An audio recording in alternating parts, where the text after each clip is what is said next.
இன்றைய செய்தி தொகுப்பில் நாம் காண இருப்பவை: சாம்பியன் பட்டம் வென்ற பெங்களூரு அணி, பாகிஸ்தானுக்கு உளவு பார்த்த அரசு ஊழியர், ரஷ்யாவின் முக்கிய பாலத்தை குண்டுகள் வைத்து தகர்த்த உக்ரைன், 7 மாவட்டங்களில் மழைக்கு வாய்ப்பு. இது குறித்த தகவல்களை தற்போது சிறிய தொகுப்புகளாக காணலாம்.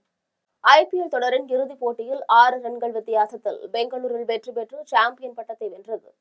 10 அணிகள் பங்கேற்றிருந்த 18வது IPL தொடரின் இறுதிப் போட்டி அகமதாபாத்தில் உள்ள நரேந்திர மோடி ஸ்டேடியத்தில் நடைபெற்றது.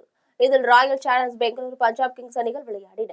இந்த போட்டிக்கான டாஸ் வென்ற பஞ்சாப் பந்துவீச்சை தேர்வு செய்தது. இதையடுத்து முதலில் பேட்டிங் செய்த பெங்களூரு அணி 20 ஓவரில் 9 விக்கெட்டை இழந்து 190 ரன்கள் எடுத்தது. அதனைத் தொடர்ந்து 191 ரன் எடுத்தால் சாம்பியன் பட்டத்தை வெல்லலாம் என்ற நிலையில் களம் இறங்கிய பஞ்சாப் அணி 20 ஓவர்களில் 7 விக்கெட்டை இழந்து 184 ரன்கள் மட்டுமே எடுத்தது. இதன் மூலம் 6 ரன்கள் வித்தியாசத்தில் பெங்களூரில் வெற்றி பெற்று சாம்பியன் பட்டத்தை வென்றது. IPL-இல் கோப்பையை வென்ற RCB மற்றும் விராட் கோலிக்கு தமிழக முதலமைச்சர் மு.க.ஸ்டாலின் வாழ்த்து தெரிவித்துள்ளார். இதுகுறித்து அவர் தனது எக்ஸ் தள பக்கத்தில் வெளியிட்டுள்ள வாழ்த்து பதிவில், RCB அணிக்கு வாழ்த்துக்கள் என்றும், விராட் கோலியின் நீண்ட கால கனவு தற்போது நனவாகி இருப்பதாக கூறினார். மேலும் சென்னை அணி அடுத்த சீசனில் சிறப்பான கம்பேக் கொடுக்கும் என எதிர்பார்ப்போம் என பதிவிட்டுள்ளார். பரந்தூர் புதிய விமான நிலைய திட்டம் தொடர்பாக முதலமைச்சர் மு.க.ஸ்டாலின் இன்று முக்கிய ஆலோசனை மேற்கொள்கிறார். சென்னையின் 2வது விமான நிலையம் காஞ்சிபுரம் அடுத்த பரந்தூரில் 20 கிராமங்களை உள்ளடக்கி 5000 ஏக்கரில் அமைகிறது. விமான நிலையம் அமைக்கும் நடவடிக்கைகளை மத்திய, மாநில அரசுகள் இணைந்து மேற்கொண்டு வருகின்றன. பரந்தூர் விமான நிலையத்திற்கு தேவையான நிலத்தை கையகப்படுத்தும் பணியில் தமிழ்நாடு அரசின் தொழில்துறை ஈடுபட்டு வருகிறது. இந்நிலையில் பரந்தூர் புதிய விமான நிலைய திட்டம் தொடர்பாக முதலமைச்சர் மு.க.ஸ்டாலின் இன்று முக்கிய ஆலோசனை மேற்கொள்கிறார். அடுத்த கட்டமாக மேற்கொள்ள வேண்டிய பணிகள் தொடர்பாக அவர் ஆலோசனை நடத்தவுள்ளார். IPL இறுதிப் போட்டியில் பஞ்சாப் அணியை வீழ்த்தி பெங்களூரு அணி வெற்றி பெற்றதற்கு கர்நாடக முதலமைச்சர் சித்தராமையா வாழ்த்து தெரிவித்துள்ளார். இது தொடர்பாக அவர் வெளியிட்டுள்ள எக்ஸ் தள பதிவில், IPL போட்டியில் வரலாற்று வெற்றி பெற்ற ராயல் சேலஞ்ச் பெங்களூரு அணிக்கு வாழ்த்துக்கள் என்றும், கனவு கடைசியில் நனவாகி உள்ளதாகவும், இந்த வெற்றியானது கர்நாடகாவின் பெருமையை உயர்த்தி உள்ளதாக அவர் தெரிவித்தார். மேலும் இந்த RCB வெற்றி விராட் கோலியின் 18 ஆண்டு கால தவம், விசுவாசம் மற்றும் அர்ப்பணிப்பின் பலன் என்றும், இது ஒரு வரலாறு படைக்கும் நாள் என்று பதிவிட்டுள்ளார். மாமல்லபுரத்தில் தாவேக சார்பில் இன்று 2ஆம் கட்டமாக கல்வி விருது வழங்கும் விழா நடைபெற உள்ளது. தமிழகத்தில் 10 மற்றும் 12ஆம் வகுப்பு பொதுத் தேர்வில் அதிக மதிப்பெண் எடுத்த மாணவர்களுக்கு தமிழக வெற்றிக் கழகத்தின் சார்பில் கல்வி விருது வழங்கும் விழா நடைபெற்று வருகிறது.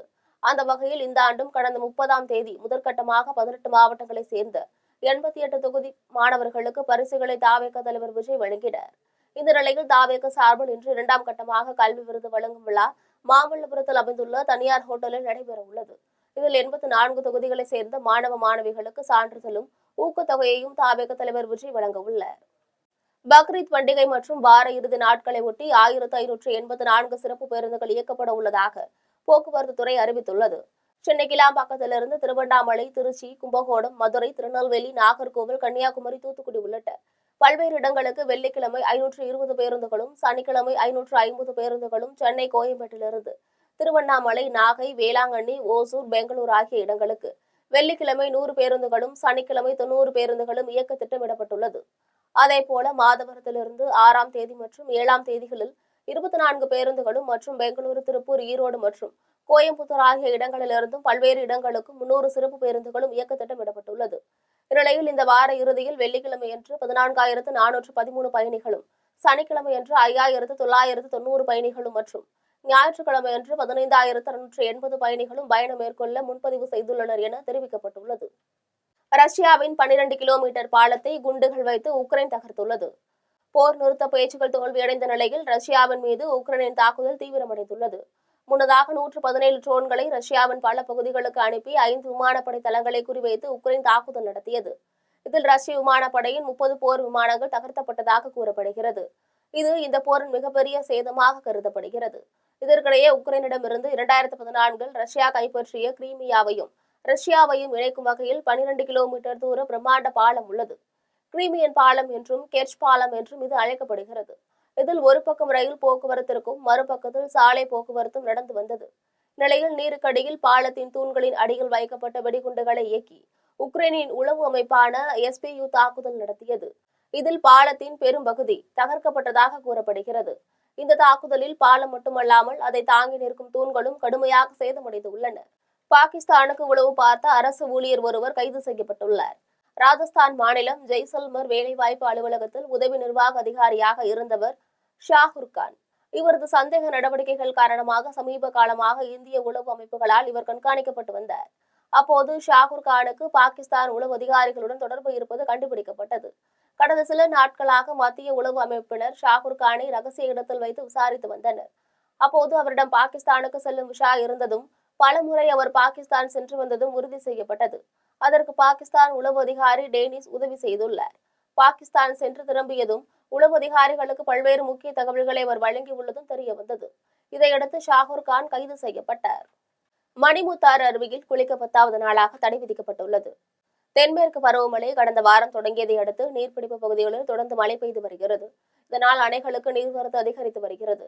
நெல்லை மாவட்டம் மேற்கு தொடர்ச்சி மலைப்பகுதிகளில் கடந்த ஒரு வார காலமாக தொடர்ந்து கனமழை பெய்து வருவதால் வனத்துறை கட்டுப்பாட்டில் உள்ள மணிமுத்தாறு அருவியில் தற்போது காட்டாற்று வெள்ளம் ஏற்பட்டுள்ளது. இதனால் பாதுகாப்பு கருதி மணிமுத்தாறு அருவியில் குளிக்க 10வது நாளாக வனத்துறையினர் தடை விதித்தனர். பல்வேறு மாவட்டங்களிலிருந்து மணிமுத்தாறு அருவிக்கு வந்த சுற்றுலா பயணிகள் ஏமாற்றமடைந்தனர். தமிழகத்தில் 7 மாவட்டங்களில் இன்று மழை பெய்ய வாய்ப்புள்ளது என்று சென்னை வானிலை ஆய்வு மையம் தெரிவித்துள்ளது.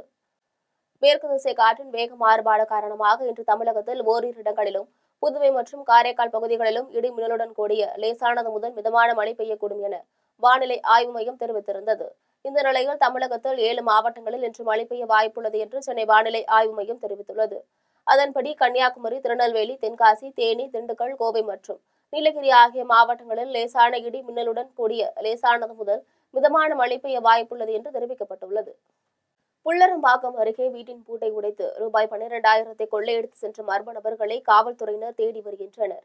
திருவள்ளூர் அடுத்த புல்லரம்பாக்கம் அம்பேத்கர் நகர் பகுதியில் வசித்து வரும் அப்பன்ராஜ் ராஜேஸ்வரி தம்பதியினர் சென்னை மரடி பகுதியில் உள்ள தன்னுடைய உறவினர் வீட்டிற்கு சென்றிருந்த நிலையில் மர்ம நபர்கள் வீட்டின் பூட்டை உடைத்து பீரோவில் வைக்கப்பட்டிருந்த ரொக்கப்பணம் 12,000 திருடி சென்று கொண்டுள்ளனர். இந்நிலையில் வெகு நேரமாகியும் வீட்டின் பின்புற கதவு திறந்த நிலையில் உள்ளதை கண்டு வீட்டின் பின்புறத்தில் உள்ள அனைவரும் அதிர்ச்சி அடைந்தனர். இதைக் கண்டு வீட்டின் உரிமையாளருக்கு தொலைபேசி மூலமாக தகவலை தெரிவித்தனர். தகவலிருந்து விரைந்து வந்த அப்பன்ராஜ் பணம் கொள்ளையடிக்கப்பட்டது கண்டு அதிர்ச்சி அடைந்தார். இதனையடுத்து அப்பன்ராஜ் அருகில் உள்ள புல்லரம்பாக்கம் B8 காவல் நிலையத்தில் புகார் அளித்தார். புகாரின் பேரில் புல்லரம்பாக்கம் காவல்துறையினர் வழக்கு பதிவு செய்து கொள்ளையர்களை தேடி வருகின்றனர். காரையார் அணையிலிருந்து கார் பருவ சாகுபடிக்காக தமிழக சட்டப்பேரவைத் தலைவர் அப்பாவு தண்ணீர் திறந்துவிட்டார். நெல்லை மாவட்டம் காரையார் அணையிலிருந்து கார் பருவ சாகுபடிக்காக தமிழக சட்டப்பேரவைத் தலைவர் அப்பாவு, நெல்லை மாவட்ட ஆட்சியர் சுகுமார் ஆகியோர் தண்ணீர் திறந்து வைத்தனர்.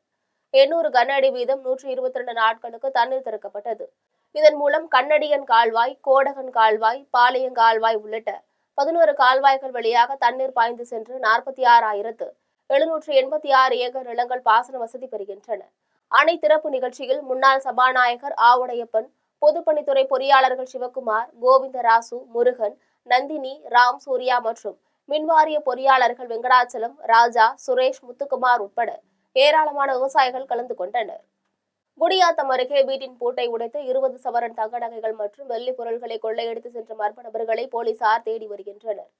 வேலூர் மாவட்டம் குடியாத்தம் அடுத்த பெரும்பாடி தனலட்சுமி நகர் பகுதியைச் சேர்ந்த ராஜேஷ் என்பவர் கட்டுமான தொழில் செய்து வருகிறார். இவர் தன்னுடைய குடும்பத்துடன் திருப்பதி கோவிலுக்கு சென்று சாமி தரிசனம் செய்துவிட்டு அதிகாலையில் வீட்டுக்கு வந்து பார்த்தபோது வீட்டின் பூட்டு உடைக்கப்பட்டு பீரோவில் இருந்த 20 சவரன் தங்க நகைகள், வெள்ளி பொருட்கள் மற்றும் முக்கிய ஆவணங்கள் உள்ளிட்டவற்றை மர்ம நபர்கள் திருடி சென்றதை கண்டு ராஜேஷ் அதிர்ச்சி அடைந்தார். அதனையடுத்து ராஜேஷ் கொள்ளை சம்பவம் குறித்து குடியாத்தம் தாலுகா காவல் நிலையத்தில் புகார் அளித்தார். புகாரின் பேரில் சம்பவ இடத்திற்கு சென்ற குடியாத்தம் தாலுகா காவல்துறையினர் வழக்கு பதிவு செய்து விசாரணை மேற்கொண்டதுடன் மர்ம நபர்களை தேடி வருகின்றனர். மதுராந்தகம் அருகே 20 ஆண்டுகளாக சீரமைக்கப்படாத சாலையை உடனே சீரமைக்க வேண்டும் என வலியுறுத்தி கருப்பு கொடி ஏந்தி அப்பகுதி மக்கள் ஆர்ப்பாட்டத்தில் ஈடுபட்டனர். செங்கல்பட்டு மாவட்டம் மதுராந்தகம் அடுத்த அச்சிறுபாக்கம் அருகேயுள்ள அம்மனப்பாக்கம் கிராமத்தில் 350க்கும் மேற்பட்ட குடும்பத்தினர் வசித்து வருகின்றனர். இந்நிலையில் கடந்த 20 ஆண்டுகளாக இப்பகுதியில் உள்ள கிராம சாலையை சீர் செய்யவில்லை என அப்பகுதி பொதுமக்கள் குற்றம் சாட்டி வருகின்றனர். இந்நிலையில் சீரமைக்கப்படாத சாலையை உடனே சீரமைக்க வேண்டும் என வலியுறுத்தி அப்பகுதி மக்கள் கருப்பு கொடி ஏந்தியவாறு கிராமத்தின் சாலையிலிருந்து ஆர்ப்பாட்டத்தில் ஈடுபட்டனர். அப்போது இதுகுறித்து செங்கல்பட்டு மாவட்ட ஆட்சியர் உடனே நடவடிக்கை மேற்கொள்ள வேண்டும் என கோரிக்கை விடுத்தனர். சித்தாமூர் ஒன்றிய அம்மனம்பாக்கம் கிராமத்திலிருந்து பேசுறோம். இந்த தார் சாலை 2007, 2008ஆம் ஆண்டு போடப்பட்ட சாலை PMJ பிரதம மந்திரி சாலை. இந்த சாலை 2007 இது வரைக்கும் கிட்டத்தட்ட 20 ஆண்டுகள் மேல ஆகுது. மறுபடியும் சீரமைக்கல. இதனால ரொம்ப மோசமான நிலை உள்ள இந்த சாலை மழை காலம் முட்டிக்கால் சேர் உள்ள போகுது. இதனால பள்ளி மாணவ மாணவிகள் வயசான முதியோர்ல எல்லாம் மிகவும் சிரமப்படுறாங்க. இந்த சாலையை சீரமைக்க சொல்லி பலமுறை மாவட்ட ஆட்சியரிடம் மனு கொடுத்து இது வரைக்கும் எந்த விதமான நடவடிக்கையும் இல்லை. அனைத்து அதிகாரிகளும் மனு கொடுக்கப்பட்டு இது வரைக்கும் எந்த விதமான நடவடிக்கை இல்லை. இது இப்பயாவது இந்த நடவடிக்கை எடுத்து இந்த சாலை சீரமைத்து தருமாறு கேட்டுக்கொள்கிறோம் கிராம பொதுமக்கள் சார்பாக. பேரணாம்பட்டு அருகே நண்பர்களுடன் வனவிலங்குகளை வேட்டையாடுவதற்காக காட்டுப்பகுதிக்கு சென்று விலங்கு ஒன்றை நாட்டு துப்பாக்கியால் சுட்டபோது மறுசுழற்சியாக தவறி குண்டு பாய்ந்து ஒருவர் உயிரிழந்த சம்பவம் கிராம மக்களிடையே பெரும் சோகத்தை ஏற்படுத்தியுள்ளது. வேலூர் மாவட்டம் பேரணாம்பட்டு அடுத்த கள்ளிச்சேரி பகுதியை சேர்ந்த ஹரிகிருஷ்ணன் என்பவர் தன்னுடைய நண்பர்களுடன் சேர்ந்து வனவிலங்குகளை வேட்டையாடுவதற்காக சுமார் 5 கிலோமீட்டர் தொலைவிற்கு நாட்டு துப்பாக்கியுடன் சென்றுள்ளனர். இதனைத் தொடர்ந்து காட்டுப்பகுதியில் வனவிலங்குகளை வேட்டையாடுவதற்காக நாட்டு துப்பாக்கியால் சுடும்போது எதிர்பாராத விதமாக குண்டு திரும்பி பாய்ந்ததில் ஹரிகிருஷ்ணன் என்பவர் சம்பவ இடத்திலேயே உயிரிழந்தார். இதுகுறித்து பேரணாம்பட்டு வனத்துறையினருக்கும் காவல்துறையினருக்கும் தகவல் அளித்ததன் பேரில் சம்பவ இடத்திற்கு விரைந்து சென்ற காவல்துறையினர் இறந்த ஹரிகிருஷ்ணன் உடலை கைப்பற்றி பிரேத பரிசோதனைகளுக்காக வேலூர் அரசு மருத்துவமனைக்கு அனுப்பி வைத்தனர்.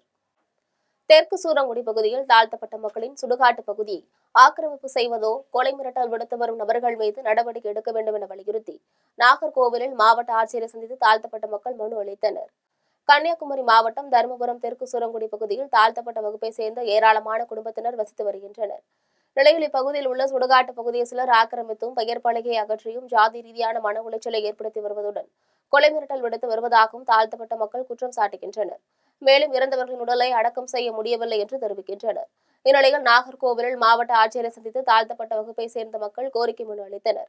அதில் தங்களுக்கு சொந்தமான சுடுகாட்டை ஆக்கிரமிப்பு செய்ய முயலும் நபர்கள் மீது நடவடிக்கை எடுப்பதுடன் தாழ்த்தப்பட்ட வகுப்பை சேர்ந்தவர்கள் என்பதால் தொடர்ந்து கொலை மிரட்டல் விடுக்கும் நபர்கள் மீது நடவடிக்கை எடுக்க வேண்டும் என மனுவில் தெரிவித்துள்ளனர். போகக்கூடிய பாதையை பக்கத்தில் இருக்க 2 சொத்துக்காரங்க இந்த பாதையோட நடக்க விட மாட்டேன், இது எங்களுக்கு இடம்னு சொல்லி அதை ஆக்கிரமிக்க நினைச்சு எங்களை ஜாதி ரீதியாகவும் மற்றபடி ஆட்களை வச்சும் மிரட்டி எங்களுக்குள்ள அந்த சுடுகாட்டு போகக்கூடிய பாலத்தையும் உடைச்சி போட்டு இப்போ அங்கே ஒரு ஆள் இறந்து போச்சுன்னா கொண்டு போறதுக்கும் வழி இல்லாமல் இது பண்ணியிருக்காங்க சார். அதுக்குள்ள ஆதாரம் எல்லாம் இன்னும் என்கிட்ட இருக்கு, போட்டோட எல்லா இதுவும் இருக்கு சேதப்படுத்தியதுக்கு. ஆமாம், அதை நாங்கள் கலெக்டர்கிட்ட கொண்டு மனுவாக கொடுத்துருக்கோம். அவங்க நடவடிக்கை எடுக்கிறதாட்டு சொல்லியிருக்காங்க. நீங்கள் தான் தமிழக முதல்வரும் இதுக்கு தலையிட்டு எங்களுக்கு ஒரு அந்த பாதையிலிருந்து வலிச்செருக்காத அளவில் எங்களை சுடுகாட்டுக்கு போறதுக்கு உள்ள நடைமுறைகளை நீங்கள் தான் செய்து தரணும். எங்களுக்கு ஒரு 50 குடும்பம் கிட்ட இருக்காங்க.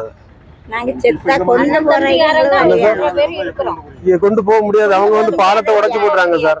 பாலத்தை உடைச்சு போட்டுட்டாங்க. நாங்க அதுக்குள்ள ஆதாரம் இந்த போட்டோ எல்லாம் இருக்கு, யாரெல்லாம் வந்தாங்க உடைச்சாங்க. எங்களுக்கு அவ்வளவு இடத்தை அடக்கம் பண்ணது அங்கதான். கொண்டு போறதுக்கு பாதை வேணாம், எங்களுக்கு முடியாது. ஆமா, போக விட மாட்டேன். வந்தாலும் ஏசாங்க. அதுக்கு பிறகு நாங்க ரவுடியில வச்சு மிரட்டாங்க. இது குறித்து மாவட்ட ஆட்சியர்கிட்ட தெரிவிச்சோம். அவங்க நடவடிக்கை எடுக்கிறதாட்டு சொல்லியிருக்காங்க. செங்கத்தில் நடைபெற்ற விவசாயிகள் குறைதீர்வு கூட்டத்தில் அதிகாரிகள் முறையாக பங்கேற்கவில்லை என கூறி திருவண்ணாமலை பெங்களூர் தேசிய நெடுஞ்சாலையில் விவசாயிகள் சாலை மறியல் போராட்டத்தில் ஈடுபட்டனர். திருவண்ணாமலை மாவட்டம் செங்கம் பகுதியில் உள்ள ஒருங்கிணைந்த வேளாண்மை விரிவாக்க மைய அலுவலகத்தில் மாதந்தோறும் நடைபெறும் விவசாயிகள் குறைதீர்ப்பு கூட்டத்தில் அதிகாரிகள் முறையாக கலந்து கொள்ளவில்லை எனவும் விவசாயிகள் அளிக்கும் புகாரின் அடிப்படையில் எவ்வித நடவடிக்கையும் எடுக்கப்படவில்லை என விவசாயிகள் குற்றம் சாட்டினர். இந்நிலையில் ஒருங்கிணைந்த வேளாண்மை விரிவாக்க மையத்தில் செவ்வாய்க்கிழமை நடைபெற்ற விவசாயிகள் குறைதீர்வு கூட்டத்தில் விவசாயிகள் பங்கேற்று தங்களது குறைகளை மனுக்களாக அளித்தனர். அப்போது கடந்த 9 மாதங்களாக துறை சார்ந்த அதிகாரிகள் முறையாக பங்கேற்கவில்லை எனவும் விவசாயிகள் அளிக்கும் மனுக்கள் மீது அதிகாரிகள் விரைந்து நடவடிக்கை எடுப்பதில்லை எனவும் தெரிவித்தனர். இதனால் பாதிக்கப்பட்ட விவசாய சங்கத்தினர் திருவண்ணாமலை பெங்களூர் தேசிய நெடுஞ்சாலையில் சாலை மறியல் போராட்டத்தில் ஈடுபட்டனர்.